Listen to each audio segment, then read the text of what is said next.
अस्सलाम वालेकुम।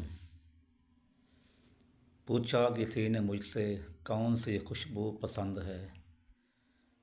मैंने हंस के तुम्हारी सांसों का किस्सा सुना दिया। वीडियो अगर अच्छे लगे तो वीडियो को लाइक करें और हमारे चैनल को सब्सक्राइब करें और अपने दोस्तों को भी शेयर करते जाएं। कभी कभी तो मेरी खुद से भी नहीं बनती, कभी कभी तो मुझे मैं भी जहर लगता हूँ।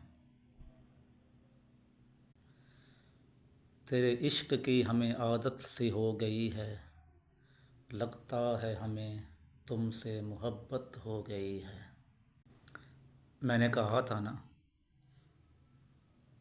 वो तुझे भूल नहीं सकता, क्योंकि वो तुम्हारी जान है।